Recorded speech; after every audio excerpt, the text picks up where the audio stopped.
You're listening to the Lovish Podcast, and I'm your host, Dr. Sita Hood, vision architect and licensed therapist.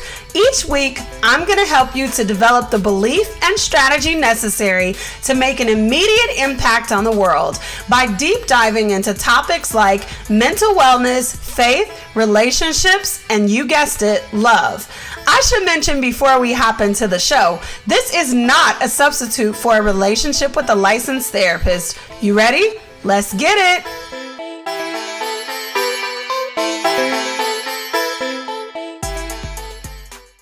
Welcome back for another episode of the Lovish Podcast. I am your host, Dr. Sita Hood, vision architect and licensed therapist. If you are listening to this on your favorite listening platform, it is another video podcast. Head on over to my YouTube channel and join me there. All right, what is in your mug today? I have been trying to bump up my water intake. So we got the brew made on deck and some ice cold water. Y'all that struggle with getting your water in, first of all, I be having my water and my coffee side by side. Second of all, what you might want to do is you don't even need one of those ones that's like drink up, unless you like that. But if you're trying to get your water in, you can do something like this. This is a 22 ounce brew made. And I just fill this up 5 times, which might sound like a lot, 5 times throughout the day to meet my water goal. I try to drink my first cup of water or my first one of these when I'm dropping off my kids, my second cup by my first or second appointment in the morning, third cup at lunch, and then, just filter it on. But that is how you can get your water up. And if you like ice cold water, then this is the way to go. Like, get you a brewmate or a Stanley if that's what y'all want to do, or a LO from Target. Get you a stainless steel water cup though, one that will keep it cold for you during the day. So that's what I got in my mug. What do you have in your mug? I know around this time of year is when everybody wants to get even more serious about their fitness goals or goals that you've made just in general. And I know that because the parking lot at the gym been crowded. Okay, it's been so annoying trying to find a parking spot. But anyway, transitioning from one quarter to the next is or can be a little bit rocky, especially if you don't plan for the following quarter. Sometimes, like in communities of color and specifically impoverished communities, we don't necessarily consider how to plan for the quarter or the year or whatever. And I'm not saying everybody in, that setting or socioeconomic status thinks that way, but I think generally speaking, that's not something that is taught because you're more focused on survival. But if you can make it out of survival mode and you start to make the transition to thinking about your life from like a bird's eye view to hone in on the goal, then that is where you discover that you need life systems, life strategies. Around this time of year, when you transition from quarter one plan to quarter two, maybe you met your quarter one goals. Maybe you didn't. If you didn't, then you have to take them into quarter two. If you traveled, it's spring break, all of those different things. I myself I think I'm just about recovered from the trip that I took. But I took 2 big trips back to back. And for like a wife, a mom, a business owner, all of that, it was quite a bit of an adjustment leaving, but also coming back. So I felt completely tapped out. Okay. I felt tapped out when I got back. It was very hard. And I said to my friend, I was like, yo, there needs to be a YouTube video on how to travel as a business owner, as a wife, and as a mama. And those things, if you are not in either of those roles, you might not see that as like a major thing. But can I tell y'all, it's so much to arrange. It's so much to arrange ahead of time. After you get back, like it is so much. So if y'all know a YouTube video where somebody's talking about that, please link it down below. Please tag me on social media. Please put me on game, okay? Otherwise, this episode is all about how to create life systems. I feel like I probably would not have been able to recover so quickly and I'm using quickly very loosely, air quotes for the listeners. I'm using quickly very loosely, but I wouldn't have been able to recover so loosely if I did not have life strategies and systems. So the value that you get from getting back on track after a trip or a break or a complete collapse of your life, because let's be honest, life be lifing, whether you know it or not, you do have life systems. You have things in place that you use and habits that you fall into regularly that you might not be aware of. So life strategies are your personal life management systems that are built on your personal values and your life principles and your priorities. So we have to start with your values, then your principles, and then your priorities, and then your systems. So it matters because without life strategies, you feel like you are running from one issue to the next. Do you feel like that sometimes? You feel like, okay, this happened, and just when I get my head wrapped around this, boom, here's another shoe dropping. Okay, now I'm juggling those two things. And then this one finally settles. And that one, I finally start to kind of figure out a solution. And then boom, another thing drops in your lap. You feel like there's never enough hours in the day. This is why you need a system. This is why you need life strategies. You need to be able to build on the progress that you're making, and you need to be able to see the progress that you are making. But if you don't have a system or a way to measure your progress, then you feel like you're trapped in the same cycles. You feel like your life will never get better. You feel like you will forever mismanage money. You feel like you can never take a vacation. You feel like you're the only friend providing support because you don't have a way to measure the progress. So if you follow my YouTube channel, if you follow me on social media, you know that we have talked about we are always doing work in the 4 domains: mental, physical, spiritual, and financial. And so these life systems, these life strategies need to happen in all of these areas. So let's talk about how to build life strategies. Again, life strategies can be in any one of these domains. And again, you probably do have some life strategies already that you're using and you're not aware of. Now, I didn't say they were effective strategies, but they probably exist. When you are building your life strategies, you might have some life strategies that overlap in the different domains, and that's okay. So here's some questions to get you started and some prompts to get you started with building your life strategies. 1, we always start with your vision. I'm a vision architect, y'all. Y'all saw this coming. We always start with your vision. What do you see your life looking like? And now I'm not talking about your extended vision, your far out goals. I'm talking about right now. What do you see? What is your life like right now? What needs to happen for you to get into your ideal state, your ideal routines? So for example, at this period of time in my life, I want to hone in on my routines. I want an amazing morning routine.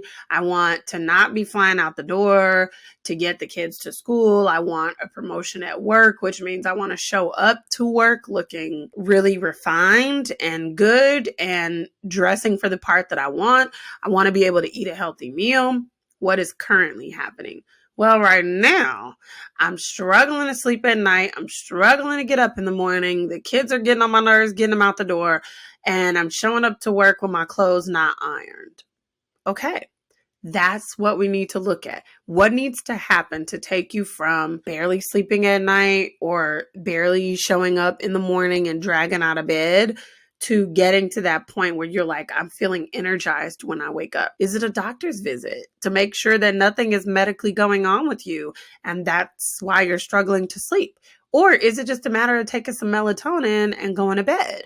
What is it that prevents you from going to bed? What is it that you need to incorporate in your morning routine? Is your morning routine realistic or is it not? You know, I have a template that I use inside of the accelerator and the visionary blueprint to help people ease into their morning routine, essentially ease into their day, have a system for waking up and for getting into your tasks. Because I don't know about you, but I don't like waking up and as soon as I wake up, jumping into what I have to do. So you're thinking about your immediate life, your immediate season, what is currently happening versus what would you like to happen and what the steps are in between to make it happen. And then you're going to ask yourself, what resources do you need to make this happen? So again, going back to, do you need to go to the doctor? Do you need to invest in an alarm clock? Do you need to maybe have your children ride the bus instead of you taking them to school? Do you need to invest in a new wardrobe so that you can show up? Like maybe the last time you bought new clothes was years ago, and maybe those old clothes don't fit your style anymore. What resources do you need to get to where you want to be? How will you measure your progress? That's the next question. How will you measure the progress of what you're doing? What is the evidence that your life strategy is actually working? Because we can say like, oh yeah, I implemented this, or I do this morning routine, or I do this, or I do that. But what's the evidence? Are you waking up feeling more refreshed? Are your kids saying they had a softer morning that they're enjoying? Have you gotten compliments at work? Are you seeing your numbers go up at work? Are you being noticed by your boss? What is the evidence? What is the marker that you will use to measure your progress? That's what's important when you're building out your life system. And because I know you, I got you on some examples, okay? Because I hear you asking like, well, okay, that's cool, but Dr. Hood, how do we actually... I got you. Here's some examples of actual life strategies. And it's so simple. So I want you to really not overthink this. Financial life strategy. And again, remember they can overlap in multiple areas. But for the purposes of this, we're going to say that this one is financial. Ordering groceries online for pickup, or doing a grocery delivery to help you stay on track if you know you tend to overspend when you go into stores. Continuing to work from home to save money on gas and food when your funds are low, if your job gives you that option. That's a life strategy. Budgeting in fun money or having sinking funds when you just want to blow some money. So this way you're still functioning within a boundary. I'm not of the belief of having like such a tight financial structure that you can't have fun. I build the fun into my budget. So those are some examples of like life systems or life strategies that you can implement to help you move further into your goal. Mental, starting a journaling practice. Oh my gosh, y'all know I got a workshop on journaling. I could go in on journaling, but this episode not about journaling. Journaling does so many things for you. It can help give you mental clarity. It can help you organize your ideas. It can help you develop life strategies. It can help you determine what you need. I digress. Journaling practice. Building in brunches. I know this sounds funny, but brunches, aka time spent with your friends, is amazing for mental wellness. But this means that you have to know what you need and what type of experience you are looking for from people. Spiritual, developing a prayer routine to keep you focused. You have to stay focused, and having a habit of being regularly engaged with God, regularly seeking the Father for what you should do next is so important. Having quiet time in the morning before starting your day to regulate your emotions and to submit your worries to God. Physical life strategies or life systems, a laundry service or grocery service to save you time and energy. Yes, y'all, they are laundry services out there. One is called SudShare, and I think they're as low as $1 a pound, and they pick up and drop off. You heard what I said. SudShare. Look into it. Working out and moving your body so that you feel good. That is a life system or a life strategy, because that can be dual purposes for the mental as well. House cleaning services. If you have a bum knee and you can't clean like you used to, or you're just getting house cleaning services to save you time and to generate peace. So those are the strategies that you need in place. I want you to know that it's easier than you think to transition to the life that you can't stop dreaming about. It's time to talk about what I've been loving. Product recommendations, shout outs to family and friends, and overall gratitude. Let's get into it. Welcome back for another What I've Been Loving. This week goes out to my Samsung tablets. This is Bay. All the hopes and dreams are here. My planner. I even have a digital journal. So I have the physical journal, but I also have a digital journal. And I wish I could show y'all some stuff on here, but y'all be screenshotting so fast. Y'all be doing a lot in these internet streets. So I ain't even gonna show you, but I've been loving my tablet because it definitely keeps me grounded because I do so many things on here. Like I love having a laptop, but being able to like plan out my day, plan out my meals, I could tell y'all some of my go-to systems that keep me grounded. Notion is a go-to system. I do work stuff in there and I do personal stuff in there. So like I plan out all the podcast episodes. Sometimes y'all might see me looking off to the side and I'm reading like some notes that I might have made for the episode. So like for those life strategy examples, I was reading that in Notion. I use it, like I said, to journal. My planner is on here. Sometimes I'm watching a show. I got my Kindle on here if I just happen to have this and my Kindle is like somewhere else and I don't want to go grab it. There's so many things. Okay. So I know that sometimes people who have Androids and Samsungs, that's petty, but it's okay because Samsung is a step above the average Android, period. But I know sometimes you can see the iPad stuff and you tend to be like, oh my God, I want an iPad. Or you feel like, I wish my tablet did that or my phone did that. It does do that. It does do that. I guarantee like Samsung and Apple be neck and neck on what they be coming out with. And honestly, the companies play off of each other. Both of them have the exact same features, even if you don't know it yet. I'm telling you. And if they don't have it, then one of them is about to develop it. So you don't have to feel jealous of the iPad folks.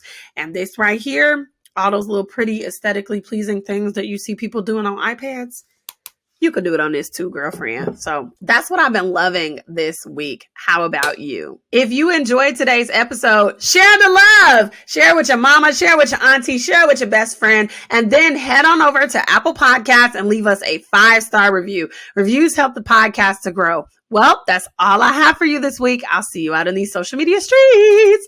Bye.